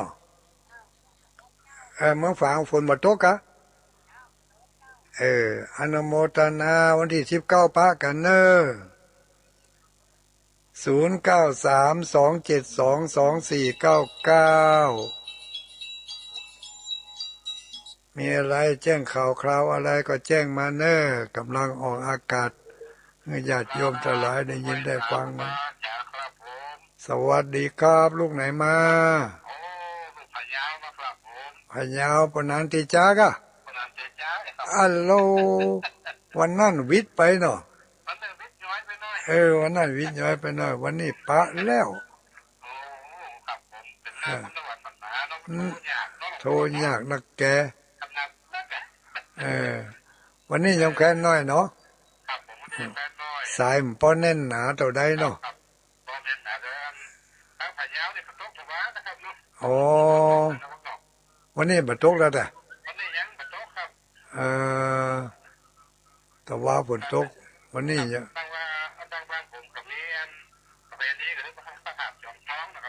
พระธาตุจอมทองสงน้ำพระธาตุวันพุกเนาะอ๋อพระธาตุจอมทองพระธาตุจอมทองนั่นนะเป็นอาณาเขตเดียวกันครับแต่ว่าอ๋อเขาขึ้นมาทางเหนือเดี๋ยวขึ้นพระธาตุจอมทองทางลงมาขึ้นพระเจ้าอยู่หัวเลยครับอ๋อแต่ก่อนมันจะเป็นวัดเดียวกันหมู่เนาะเป็นวัดเดียวเป็นถึงวัดเดียวครับแล้วก็แล้วก็ถนนตัดอันนั้นสิมันแบ่งเนาะประเด็นในถนนหลวงมาตัดถึงได้แบ่งเป็น2ฝั่งนั่นก็สมัยนั้นครูบาเจ้าศรีวิชัยเปิดมาบูรณะเปิดเขียนโฉนดนั่นมาเลยเห็นหน้าพระวิหารนะครับอ๋อเคยทำเลยว่าอาณาเขตของวัดพระเจ้าหลวงกว้างแต่เพื่อแต่รู้ไอ้ว่าเถียงมาได้ครับผมเป็นแยกว่าเห็นนะครับเนาะอนุโมทนาเนอะสาธุสาธุการธรรมะที่มาคือแก่ประชาชนอยากโยมเท่าไหร่นะครับนะครับหลวงพ่อนะครับอนุโมทนา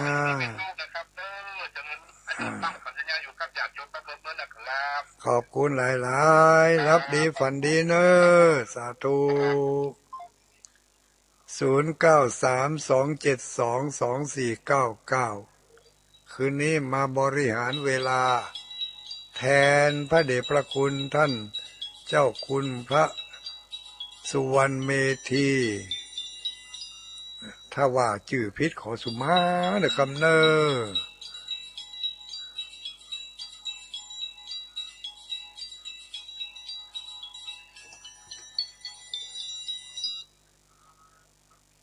เจริญพรพระสาเจ้าตุลุงทองเจ้าแม่โทรมาจากบ้านห้วยการนะตำบลพระทองอำเภอพระทองจังหวัดลำพูนคุณแม่สายทองแม่ละเจ้าค่อยสูงนะครูบาศรีวิชัยเจ้าเตียนพระบาทห้วยต้มนะคะบ้านห้วยการเจ้าบ้านห้วยการเนาะแล้วก็บ้านปางวันเดียวกันนะเจ้าวันเดียวกันแต่วัดที่ครูบาอยู่บ้านปางเนาะเจ้าครูบาอยู่บ้านปางเป็นทำพิธีพร้อมเดียวกันแล้วมันไก่กันก็นะไก่ก็เจ้าลีโอเจ้านะถ้าไปเนี่ยมาถึงกันแล้วเนาะ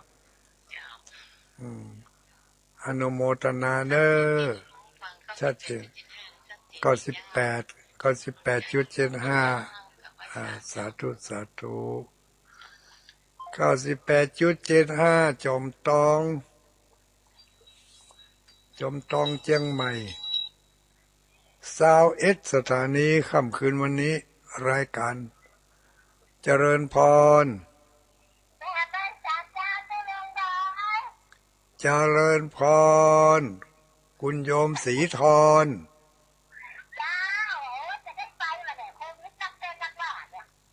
ก็จะไปเอามาโตอีกอ่ะนั่นก็นั่นเนาะถ้าบ่เอาโควิดมาตัวให้เปิ่นถึงให้เข้าหมดอ่ะ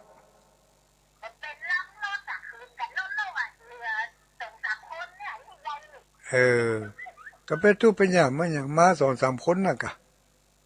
เนาะอืมไปสองสามคนก็ได้เนาะต้องดูต่างนั่นดูนอนได้ในรถอ่ะดูต่างนอนดีอืมสักแต่สักว่านะต้องเหลือไม่ได้เนี่ยเป็นอยังอ่ะสักวันมันก็หายอ่ะมันเดียวหายเลยไข้วัดใหญ่เนาะมันเดียวนี้มันเฮอกันมาได้เด็กอ่ะอืมโรคนี้เห็นไหมจ๊ะโรคฮิตโรคเฮอเจ้าโรคนี้เธอเจ้าอนุโมทนาสาธุสาธุสาธุสีทรฝังให้ใช้ประการเจริญพรเจริญพรก่อยไปเนอดังแล้วแม่นแล้ว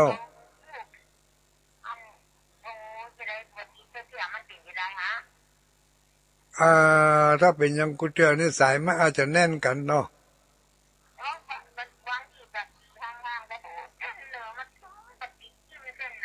เอาแล้วมันเดี๋ยวนี้โทรลูกไหนมาถามว่าลูกไหนมา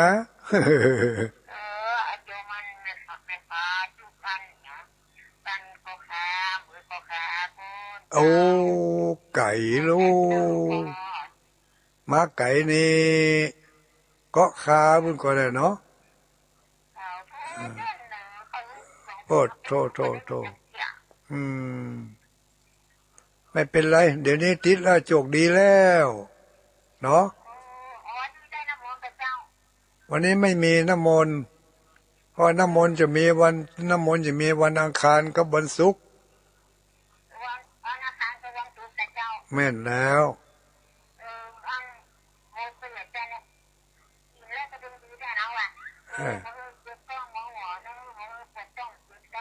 อืมโอ้หายก็ถ้ามีความเชื่อถ้าเขาเชื่อมันถึงหายถ้าเขาไม่เชื่อมันถึงหาย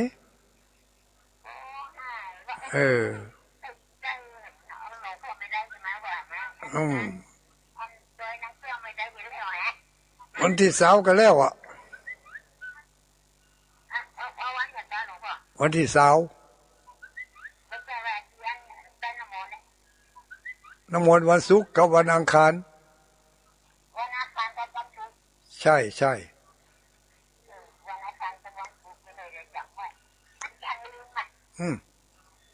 เอาคาถาทุลุงไปท่องไว้เหรอกะท่องคาถาไว้พุทโธเศโธติโลกัสสมิงสปะสตานังลองว่าพอแล้วว่าพอแล้ว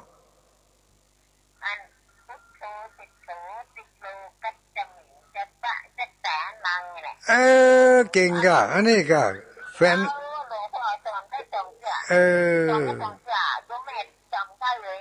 ต่ออันนี้กะแฟนพันธุ์แท้เนาะอนุโมทนาเนอ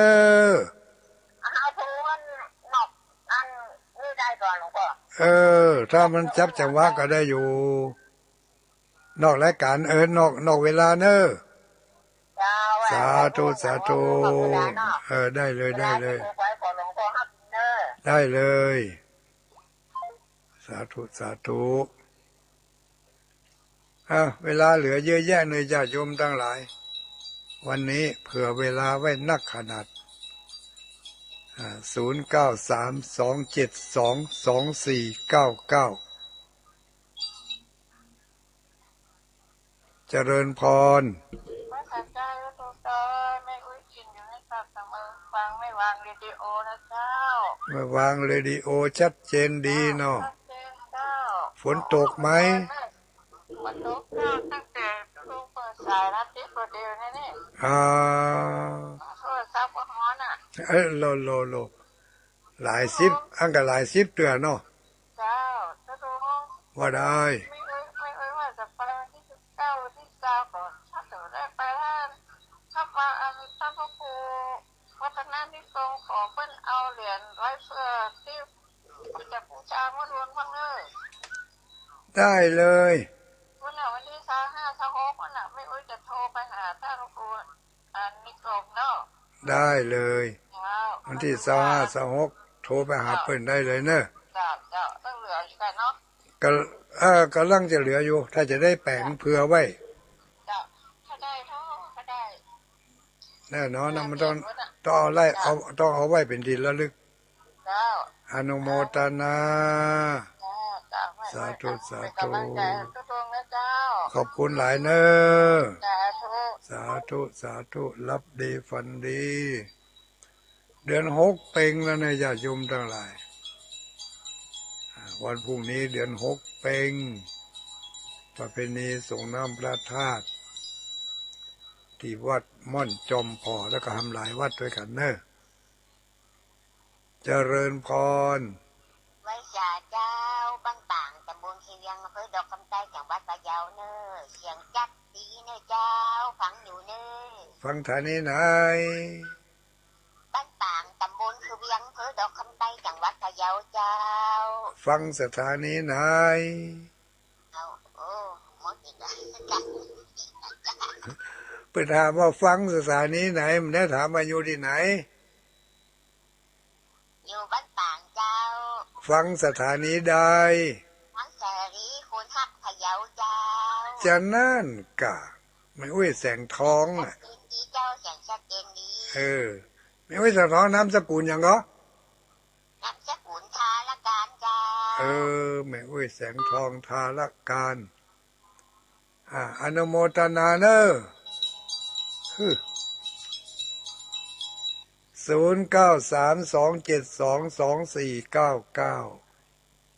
เจริญพร แก้วนึง อุ้ยแก้วที่ไหนแก้วพญาสม แก้ว นะ ขนมพ่อเจ้าแก้วพญาสงฆ์ขนมอ่อน หายดีแล้วกันโรคภัยไข้เจ็บ บ้านกำลังมันทอดคือพอหนึ่งวันที่10มีเจ้ายกได้ของละ อ๋อ แต่ว่ามันมีใครอะมันชู2คนอ่ะให้ออกไปข้างนอกข้างฝั่งลูกตื่นข้าวนี่มันตกในที่นอน มั่นใจหมอนี่ก็เข้าใจมันก็เอาใส่รอบไม่นอกข้างแต่ลูกตรงนี้อันเขาแบ่งห้าวทุกอย่างทุกอย่าง แล้วมันมีก็มีเฮาก็ นี่จ้ะอ่อนแต่งไว้ให้หมอคือเล็กมาออกเสาติด คือดูตั้งเตียวดูตั้งสวิงสว่างกัน นั่นอ่ะให้ลูกไปฮั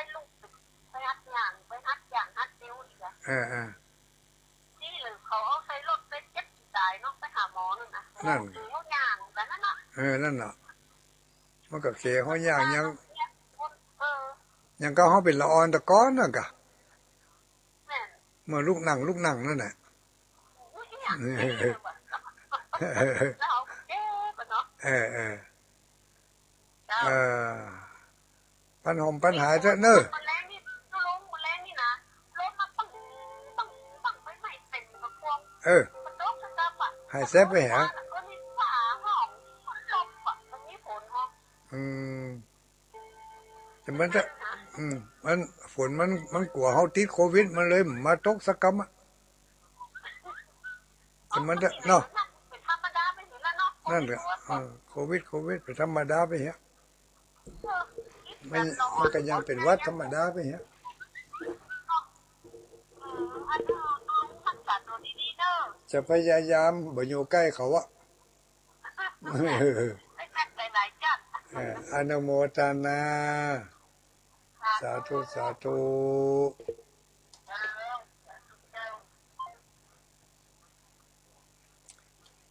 เอาเวลาเหลืออีกหันจัดนักอย่าโยมทั้งหลายกำลัง9:45อยู่เนาะทีนี้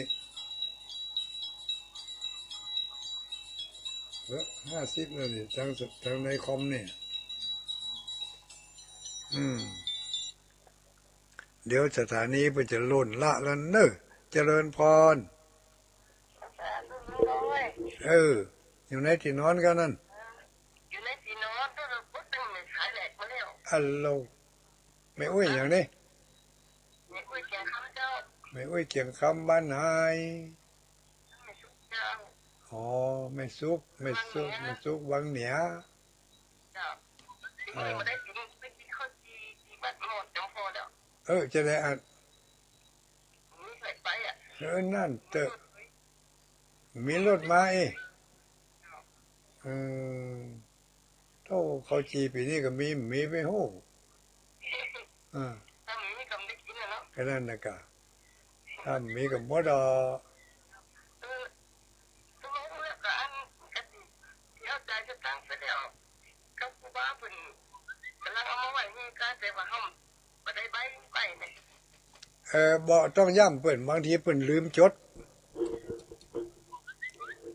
ต้องย้ำเปิ่นว่าอันไม่อุ้ยจองแล้วเน้อจ่ายสตางค์แล้วเน้อจดไว้ให้กำเน้อเน้อถ้าใบย่ำถ้าใบย่ำเปิ่นบางทีเปิ่นอาจจะลืมไปนั่นเป็นยังย่ำเปิ่นไปเด้อเน้อจะไปลืมไม่อุ้ยนะอีกอุ้ยจองแล้วนะจ่ายตังค์แล้วนะอีกได้เลยอนุโมทนารับดีฝันดี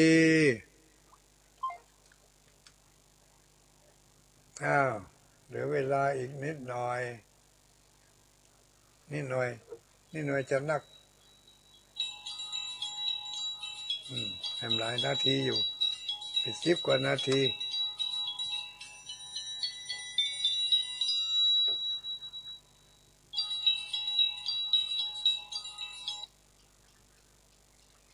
เจริญพร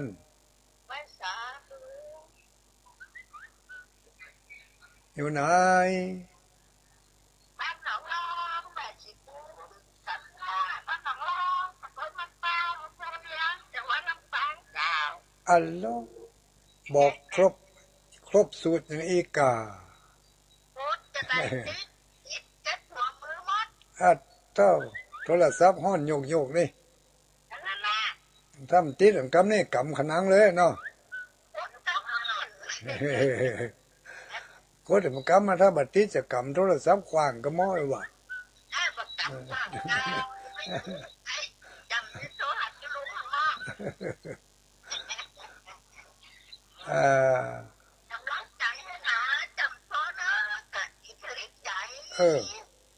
จะมาโทรเนอก็งอมเจอย้อยไว้เก่ากันโทรมาก็นานติดแฮะอนุโมทนาเนอสาธุรับดีฝันดี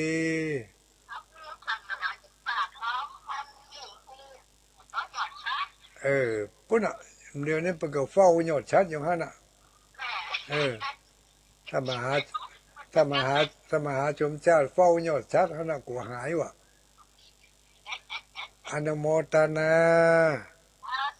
สาธุพี่น้องเมืองน่านว่าจะได้เมืองน่านเมืองแป่โทรเข้ามาพ่องรอ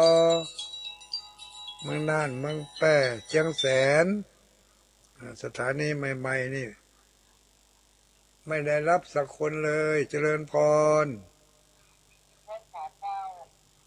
ไหว้สาลูกทางใดมา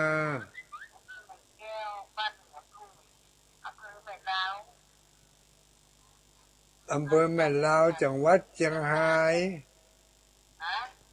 บ้านหัวตุ่งแม่ลาวกะบ้านหัวตุ่งอำเภอแม่ลาวจังหวัดเชียงรายแล้วก็ทั้งจากสถานีฟังจากสถานีอำเภอพานเนาะของทีมงานดารุณีน่ะเนาะชัดเจนดีก่อชัดเจนดีก่อ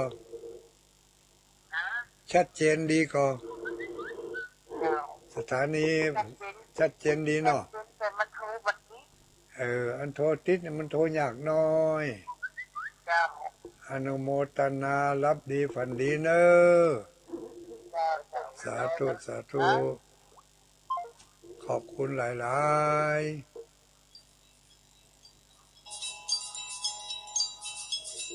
เจริญพรน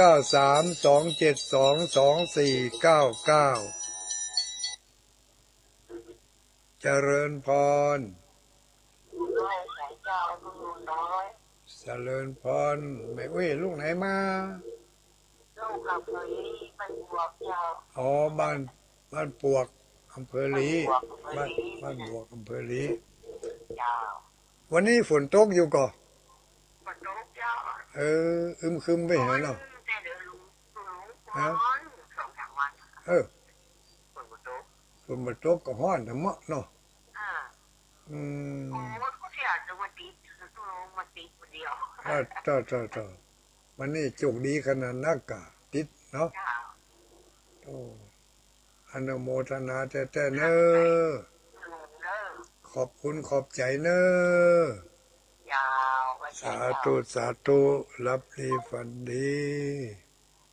บ้านบวกอำเภอลีอำเภอ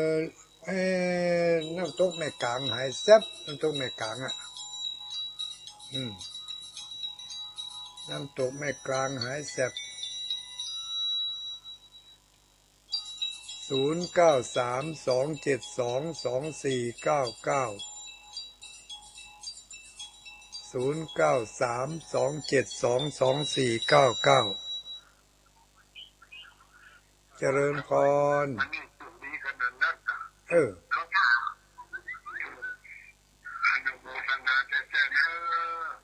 เอาอย่างเปิดวิทยุ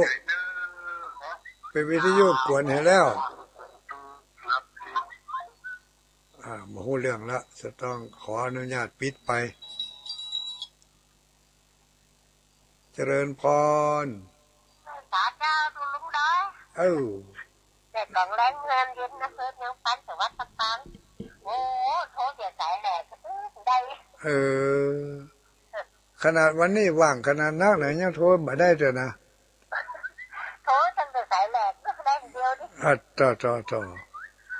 อันจิตจังเหรียญเดียนจิตมหาสมบัติท่านจิตเหรียญนี่นะถ้าคนไปตอนไหนโง่ เป็นยังถ้าจองไว้แล้วนี่เปิ่นถึงเก็บไว้เหอะ น่าจะจังแล้วก็ว่าจะอ้วนตั้งที่เปิดแบบต้องเอาใจเด้อกันเองถ้าเราได้เหรียญก็เอง แม่แล้วถ้าโอนมามันจังศูนย์อ่านกันสตางค์ได้แล้วบ่ได้เหรียญฮะยุ่งกะ น่าจะจังเหรียญอะไรจังจิตเหรียญนี่นะ ดีละเอาไว้เป็นที่ระลึกเนอะทำไมเมื่อนอนใช้รถหน้ารถ น่ะกะสาธุเนอะ เจ้าสาธุเจ้า อนุโมทนาคืนนี้มารับภาระทำเวลาแทนพระเดชพระคุณท่านพระครูท่านพระครูท่านเจ้าคุณพระธรรมสุวรรณเมธีอีกอะคำนี้จะเขียนจื่อบนไว้ให้คำก่อนลืมสุมาเถอะนะว่าผิดว่าถูกเจริญพร เจ้ากับภาษาเจ้าตุลุง ลูกไหนมา ลุงวันดินดำบ้างเจ้า ดินดำฝนตกอีอ่ะ เขาไม่สักเม็ดอ่ะ ฮะ เขาไม่สักเม็ดอ่ะ ฮั่นก็เดี๋ยวว่าฝนตกกะอี เขาลืมได้วางต้องอะไรมันคงมาว่า ข่าวลืออย่างอีก็มีในโลก น่ากะว่ามีคนไม่สักเม็ดละอ่อน ก็เดี๋ยวว่าดินดำไม่สวยก็ดินดำไม่สวยก็บ่ตกว่ะดินดำดินดำเมืองปานก็บ่ตกกะ เจ้าตกเจ้ามีคนตกงานกันตายก็เดียวกันตกกันนักนี้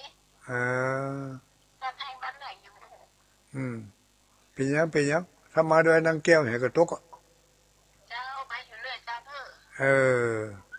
จะเคียมท่ากินอย่างดีนี่เอาอย่างมาสัวเอาอย่างมาสู่ก็ดีบ้าน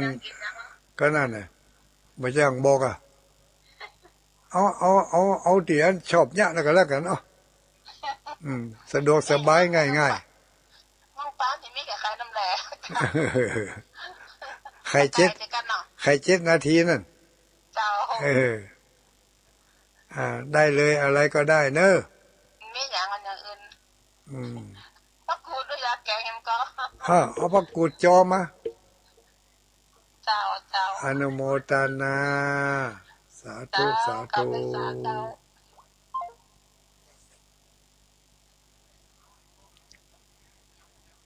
0932722499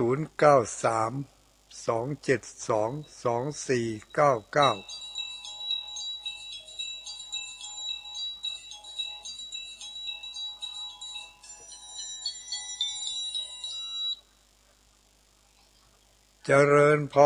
รเจริญพรมันประกาศเจ้าลูกจังได้มาสับตองเจ้าสันปัดตองโอ้วัดสัตว์อ้าวเจ้ากำลังสดมาเมื่อเดียวหอสันปัดตองเมื่องานและท่านแม่อย่างก็แม่ทองใบแม่ทองใบวัดสัตว์อ้าวเจ้าอ๋ออันจะได้ไปเอวได้นั่งเกี่ยวกับปืนก็จะได้ไปเอวได้นั่งเกี่ยวกับปืนก็ไม่ได้ไปเจ้า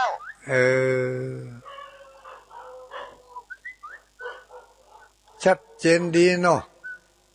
เจ้าฟังกันหลายก็จ้าทั้งพุ่นคนเดียวเจ้าอยู่คนเดียวอ๋อ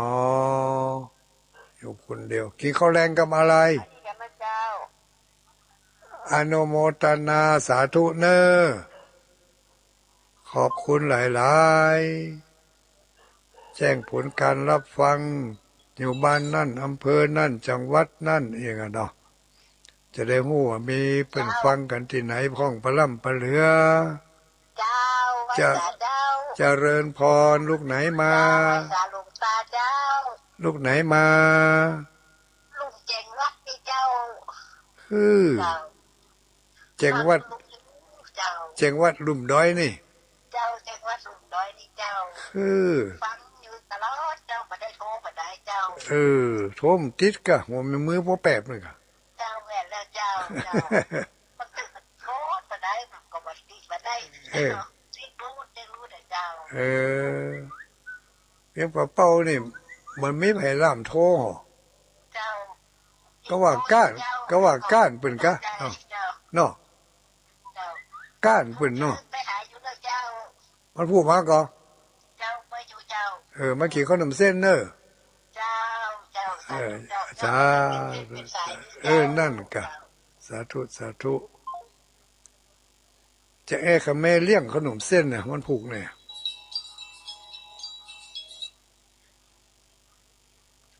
เจริญพรไหว้สาลูกไหนมาอ๋อเจดีย์สามยอดจังหวัดลำพูน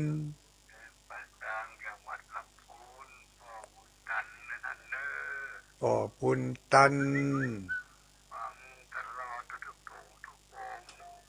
ขอบคุณขอบใจปิดท้ายรายการพอดีหน่อยเนาะถ้าโจกดีอะไรอย่างนั้นโทรสายแรกมาถึงสายมาเป็นหลายสายสุดท้ายพอดีเลยเนาะขอบคุณหลายๆเนอะสุขภาพจิตสุขภาพใจแข็งแรงเนอะสาธุสุขภาพกายเรื่องของมันเนาะสาธุรับดีฝันดีอายุวันโนสุขังพลังขอกุศลผลบุญปกปักรักษาศรัทธาญาติโยมอยู่ดีมีสุขเหมือนกันกูคนหิมาก็ขึ้นเนอมินึกคิดปรารถนาสิ่งหนึ่งอันใดก็ขอให้ได้สิ่งนั้นตามใจปรารถนาปราศจากทุกโศกโรคภัยไข้พยาธิ